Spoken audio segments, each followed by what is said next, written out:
So March 2021 has proven to be one of the craziest months for sneaker releases in a pretty long time. I mean, this is like actually the month of Yeezy releases. I think by the end of the month, we're gonna have at least like 10, maybe 12 Yeezy releases. I'm not even exaggerating, it's crazy. And I know I said in March part 1 of this series that the first half of the month was gonna be insane, but the second half is gonna be just as insane, if not more insane. What's up everybody, I'm Seth Fowler and this is Sit or Sell.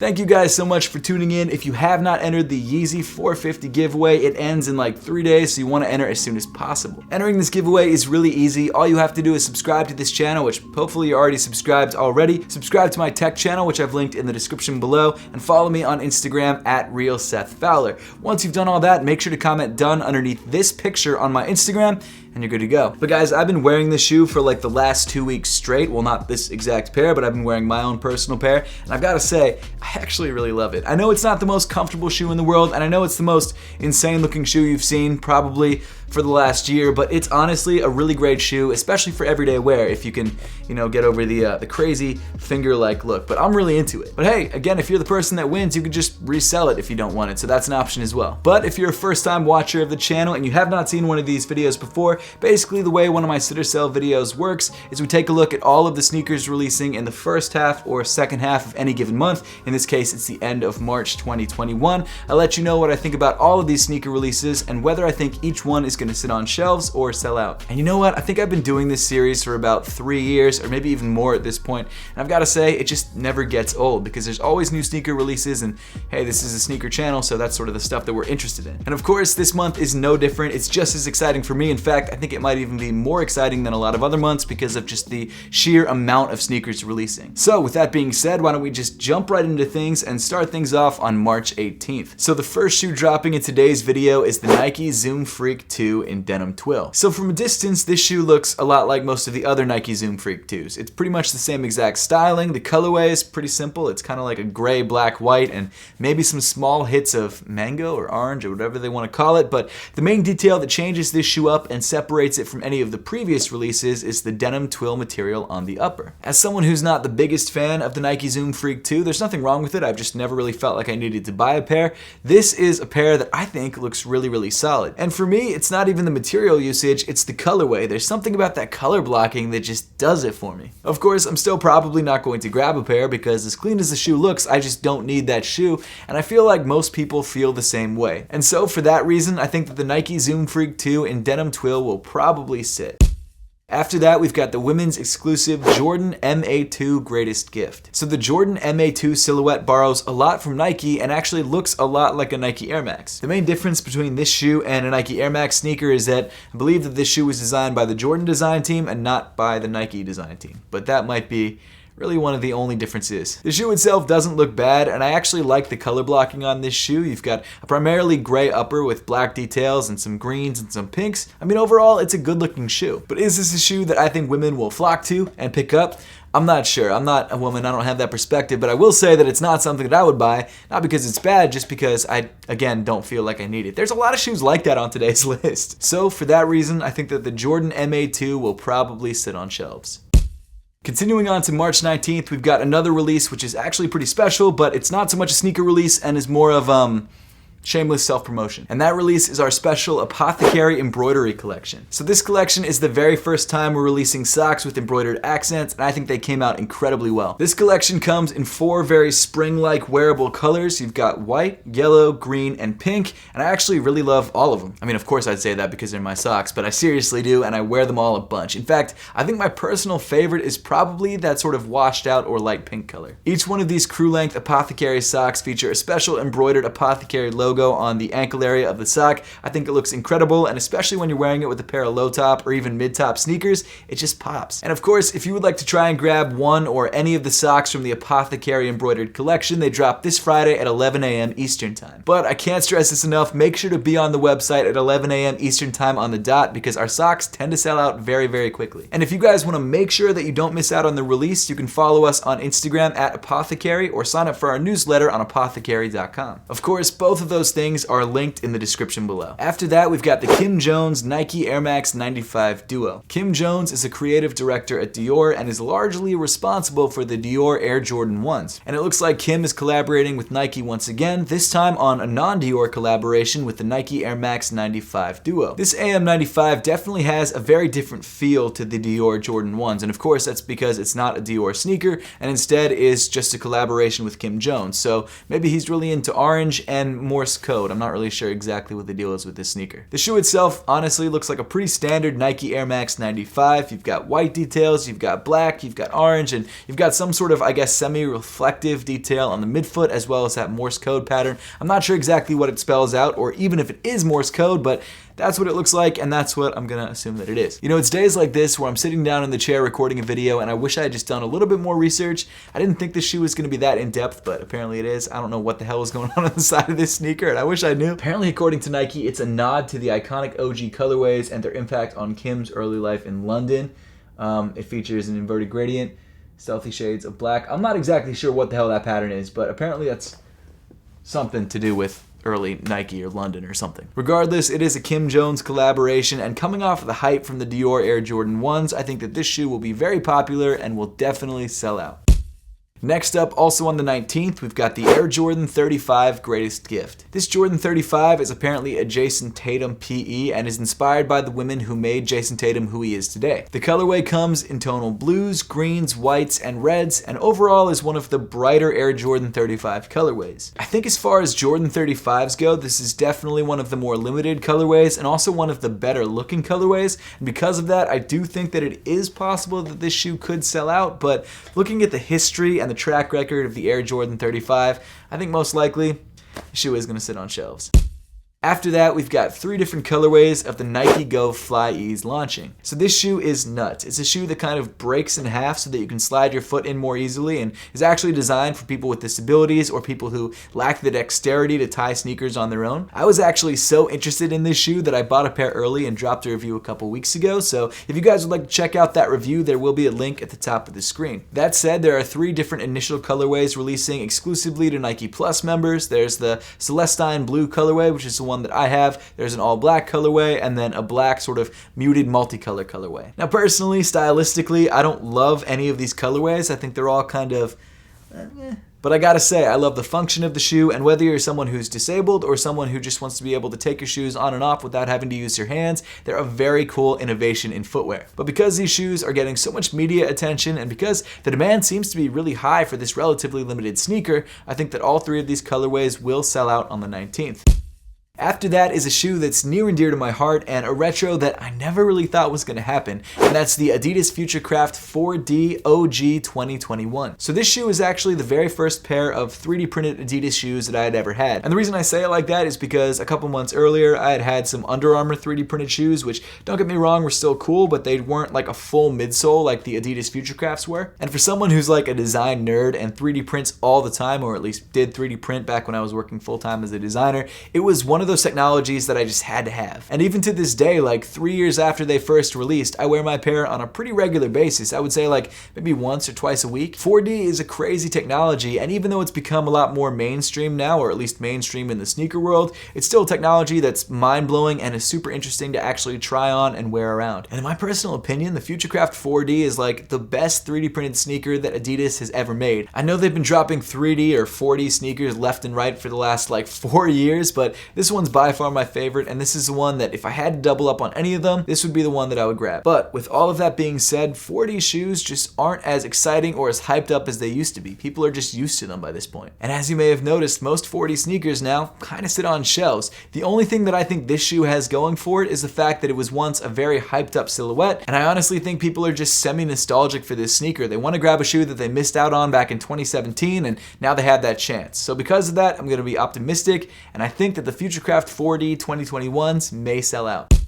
Also dropping on the 19th, we've got the entire Adidas Pharrell Triple Black collection. So some of you might have seen my unboxing that I just dropped like 2 days ago of a few sneakers from this collection. Those sneakers included the Adidas Pharrell Terex Free Hiker, the Adidas Pharrell Boost You Wear 0 to 60, and of course the Adidas Pharrell NMD Human Race in Triple Black. But those are not the only silhouettes dropping in this collection. There's also a pair of Adidas Pharrell DON Issue 2s, a pair of Adidas Pharrell Boost You Wear 2s, and a pair of Adidas Terex Pharrell Trailmaker somethings, and they're all dropping on the same day on the 19th. Now to be fair, a lot of the sneakers dropping in this collection are really great shoes. I really love the Terex collection. I use it all the time. In fact, if you had seen that unboxing, I would have showed you the pair that I had that I wear pretty much every day it snows. And I mean, even the basketball sneakers that they're dropping are pretty solid basketball performance shoes. But I just don't see the hype being there for every model in this collection. I mean, yes, they're Pharrell models technically, and yes, they all say Human Race on them, but at the end of the day, they're all Triple Black shoes. And it's just not 2017 anymore where all the Triple Black Adidas sneakers would sell out. So to be honest, I have to say that I think every sneaker in this collection, except for one,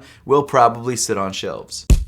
And as you could probably guess, the one sneaker that I think will sell out is the Adidas Pharrell Human Race NMD. Now I know Pharrell Human Race NMD sellouts have been spotty recently and only a few silhouettes have actually ended up selling, but it looks like this shoe will be extremely limited and pretty difficult to get. And so for that reason, the hype is going to be crazy. Whether you like the shoe or not, unfortunately, that's just the truth of it. If it's limited, it's going to sell. And I actually just got a notification on the Adidas Confirmed app letting me know that I could enter the raffle for this shoe, which makes me think it's even more limited than I initially thought. So for that reason, I think that the Adidas Pharrell Human Race NMD that comes in Triple Black and also some pretty awesome reflective details will most likely sell out.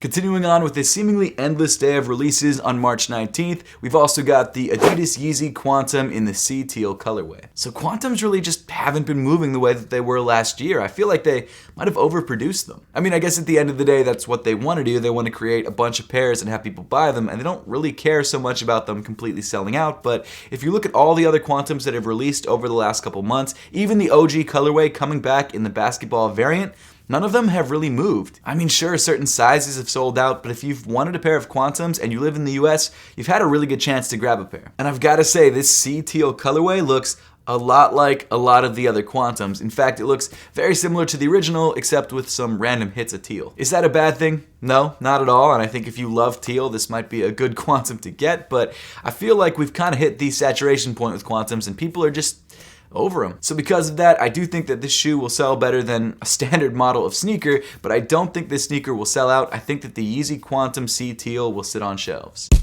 And then finally, rounding off the 19th, we've got a New Balance collaboration with RLE on the RC2 silhouette. This collaboration comes in two different colorways. You've got a tan variant and a charcoal variant, which is kind of more of like an olive colorway. And I've got to say, both of these tonal shoes look excellent. I mean, you guys know me. I love New Balance. New Balance is killing it recently, and I think that this collaboration and honestly, pretty much every other collaboration they've dropped so far in the last 2 years have been just winners. It's crazy. This collaboration in particular though looks really, really clean. I love the tonal looks. I love the colors that they chose for these shoes, and personally I'm going to be trying to grab both of these if I can, but I haven't actually been that lucky with New Balance releases recently. And even though I don't think this collaboration in particular is very hyped up, I think really anything that New Balance releases that's either a new silhouette or a new collaboration will probably sell out, and I think this collab will be no different, and I think the New Balance RLE RC2 will most likely sell in both colorways.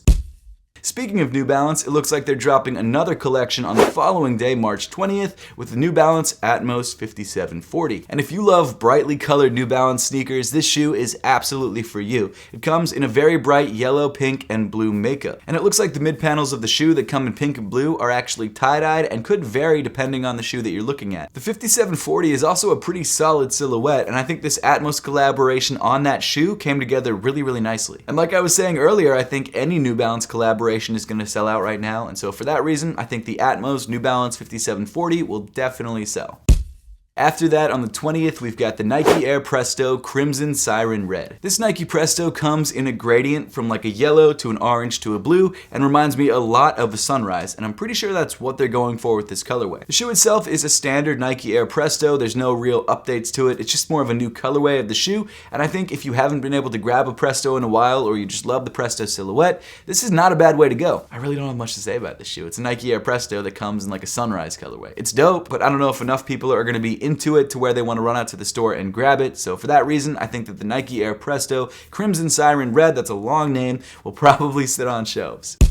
Dropping on the same day, we've got the Air Jordan 3 Midnight Navy, aka the Air Jordan 3 Georgetown. So Jordan Brand has been doing this a lot over the last couple years, where they take a classic college PE and turn it into a GR. And that seems to be exactly what they're doing here. They're releasing the same colorway that they released for the college PE, however, they're changing up some of the logos and also kind of downgrading the materials a little bit. And this is something they're not going to advertise, but if you watch videos from people who actually have college PEs like Kais and Cousteau, you can see them compare the college PE version to the standard release version, and you can just tell that there's a discrepancy in materials, like they're releasing a slightly lower quality product. Which I guess makes a lot of sense because they're releasing a lot more of them, there's not as much quality control, I totally get it, but it is kind of disappointing. This shoe comes in a very clean midnight navy leather upper, which is accented by elephant print on the toe and on the heel of the sneaker, as well as gray accents on the tongue. It's actually very similar to like a black cement colorway except with blue instead of black. And I'm not gonna lie to you guys, it's been a minute since I bought a pair of Jordan 3s, I just haven't really loved any of the colorways that have dropped, but this one in particular, I'm gonna need to grab. It's fire. But unfortunately, even though I'm sure they're dropping a ton of different pairs of these, I'm sure this pair will be hard to get because it's such a clean colorway. And as we've seen with pretty much every other retro Jordan release recently, I definitely think that the Air Jordan 3 Midnight Navies will sell out.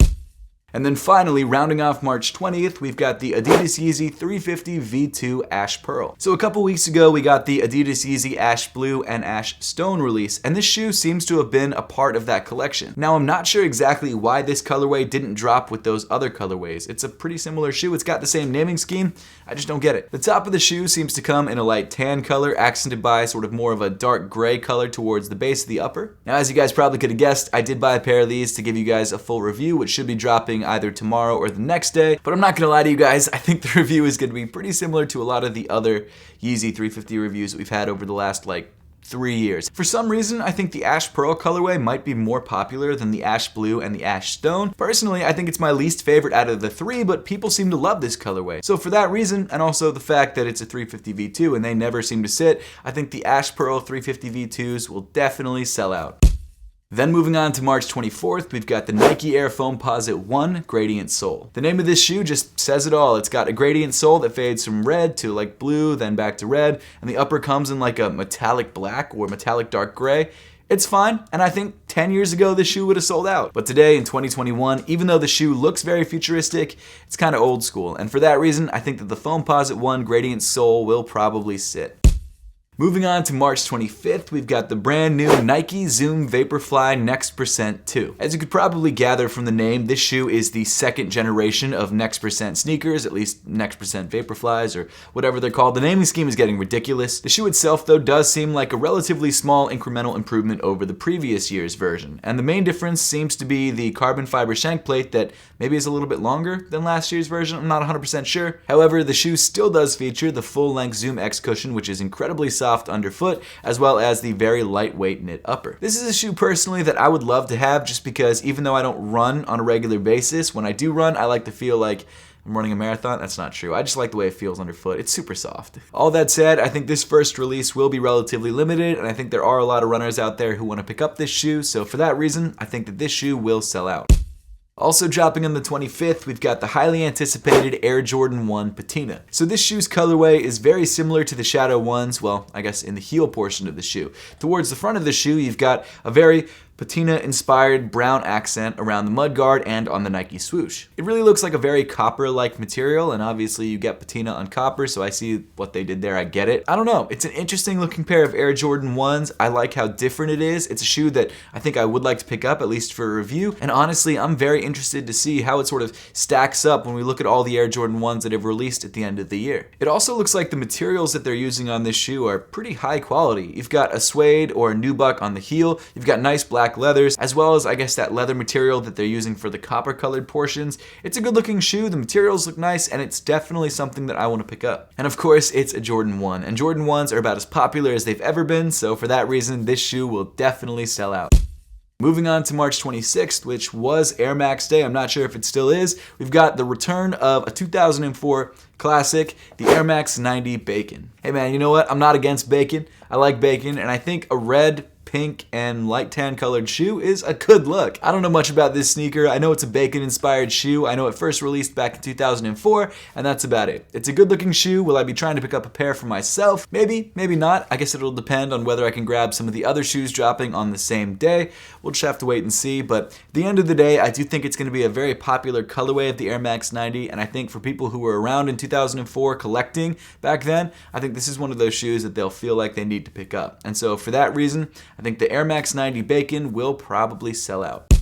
Also releasing on the 26th, we've got two different colorways of one of my favorite recent silhouettes, the Adidas YEEZY Foam Runner. The two colorways that are releasing are the MXT Moon Gray colorway, which is kind of like a marbled gray and tan look, as well as the Sand colorway, which looks a lot like the first release of the Foam Runners. And I know I say this every time I talk about the Foam Runner, but that shoe is one of my favorite shoes of the entirety of last year. I love it, and I will pick up as many pairs as I can, as long as they're for retail, because they're like $75 for retail, but they're like $600 to $800 resale, which is insane for a piece of foam. This shoe is so wild looking, and I love how different it is and how incredible it feels on foot, and also weirdly enough how durable it is. I've got to have a couple pairs, and I wish I bought more pairs of the original colorway when they were under like $200. If I had to choose one of these colorways to pick up, it would definitely be the MXT Moon Gray colorway. I love the way that that shoe looks. It's so different, and it makes this silhouette, which is already pretty crazy, look even crazier. But unfortunately, because of the fact that these shoes resell for so much,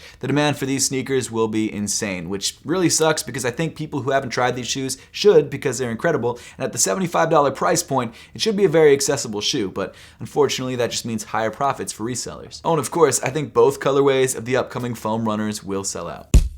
Moving on to March 27th, we've got the Air Jordan 5 Stealth. So this colorway first released back in 2006 and is coming back in 2021 in pretty much the same exact look. This shoe features an all-white leather upper with gray and black accents on the midsole and a blue sock liner as well as blue Jumpman details. And to be fair, it's one of the simpler and the cleaner Air Jordan 5 colorways. In fact, it's one of those shoes that you can wear with pretty much anything and get away with it. But because the colorway of this shoe is so simple and it's not one of those OG Air Jordan 5 colorways, I think the demand won't be as high as for something like the Fire Red 5s. That said though, it is still a classic Air Jordan silhouette with a great colorway, and for that reason, I think the Air Jordan 5 Stealths will definitely sell out.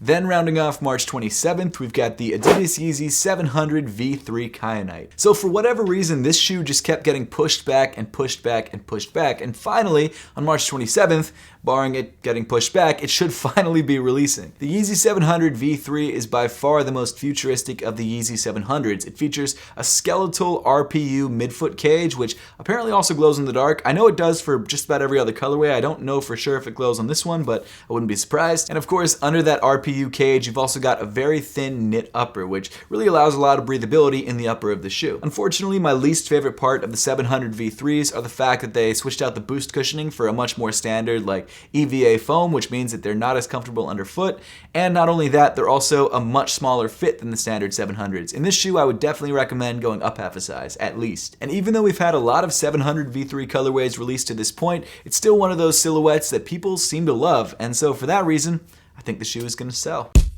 Moving on to March 29th, we've got yet another Yeezy with the Adidas YEEZY Desert Boot in Taupe Blue. So this shoe takes one of Yeezy's less popular silhouettes and tries to modernize it by dipping it in blue paint. Now, I don't personally love this shoe or this colorway, but I do have to say it's eye-catching, and I think for a lot of people, that's all they really care about. As the name of the shoe would suggest, the upper of the sneaker comes in tonal taupe on different materials like meshes and suedes, and the midsole and outsole of the sneaker comes in a bright blue. Now, while I'm not infatuated with this colorway, and it's not really a shoe that I feel like I need, I do think there are people out there who would like a pair of these and will probably run out to the store and grab them. So because of that, I think that there's a good chance that the Adidas YEEZY Desert Boot in Taupe Blue will sell out. Maybe not very fast, but eventually.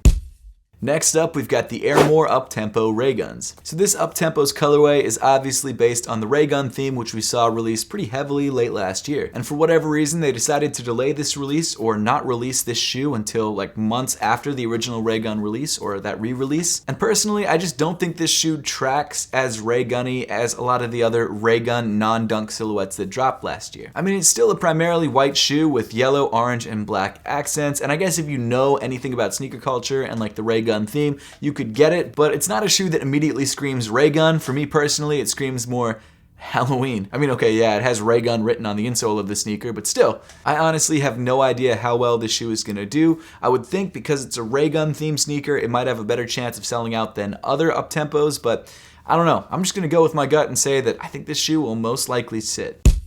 After that, we've got the women's Nike Dunk Low College Navy. Man, I wish this colorway was releasing in men's sizes. And I know, yeah, I've got small enough feet I could fit it, but it's not the same. This shoe comes with a dark navy upper accented by sort of light gray overlays as well as a milky translucent outsole. And as far as Nike Dunk Low releases go, this one is one of the cleanest releases to drop this year, at least in my opinion. As I'm sure a lot of you guys know, the colorway of this shoe is inspired by Northeast, hence the name College Navy. That said, I think the women's Nike Dunk Low College Navy will definitely sell out. Next up, we've got the Nike Dunk Low Medium Curry. Unlike the College Navy Nike Dunk Lows, this shoe does come in men's sizing and features a white leather upper accented by medium curry overlays on the upper. What I really like about this shoe are the nubuck details that they've used on the upper and the sort of tonal tans that they have between the Nike swooshes and the overlays. I think it's a great looking sneaker, and out of the two shoes dropping on that day, this is probably the one I'm gonna go for. There's just something about brown and white shoes when they're done right. It's not a colorway that I wear often, but on this Nike Dunk Low, it looks, of course, I definitely think that the Nike Dunk Low medium curries will sell out. Then moving on to March 30th, we've got a very highly anticipated collaboration on the Air Jordan 3, the Amaniere Air Jordan 3 raised by women. So this shoe was teased like a month ago, and at first I kind of thought that it was a custom because of how good it looked and how like luxurious it looked, but apparently it's a release that's actually gonna happen. And to be honest, there haven't been like a lot of smaller collaborations on Jordan sneakers in a minute, and so I'm so excited to see this happen. Plus, man, that shoe looks so sick with that white leather upper accented by the nubuck on the toe and on the heel, as well as like that really nice maroon on the midsole and on the logos. It's not even really maroon, it's like a very lightish gray purple, and I think it looks sick. Plus when you add that like stitched velvet sock liner, the shoe just pops, and it's definitely a sneaker which I need, but I'm pretty sure I'm not gonna be able to get. I love pretty much everything about this sneaker. I loved Amaniere's collaborations with Adidas a couple years ago. They just kill it every time they drop a collab, and this is a shoe that I will definitely be going for, but like I said, it's gonna be very difficult to get and will most likely sell out. And then finally, on the last day of the month, March 31st, we've got the women's Air Jordan 9 Change the World. So I talked about the shoe in the last sit or sell video, but apparently it got pushed till March 31st. And as I said in the last video, this shoe is inspired by Michael Jordan's impact around the world. Because of that, the shoe is covered in multicolored details, and both sides of the pair are actually completely different from one another. For the last couple years, I was really into mismatched pairs, not so much like randomly mismatched, but specifically designed to look different from one another. And as I get really scarily close to 30, I'm 29, so very close, I realized that it's just not so much my thing anymore. And this shoe kind of feels the same way. This shoe isn't bad by any stretch of the imagination, but it's just a little bit too much, and it reminds me too much of a circus, so it's not something that I really want to grab personally, even though it's a pretty decent looking shoe overall. And honestly, I think there's enough people out there who will end up buying this shoe, especially since it's a retro Jordan sneaker, so for that reason, I think this shoe will probably sell out.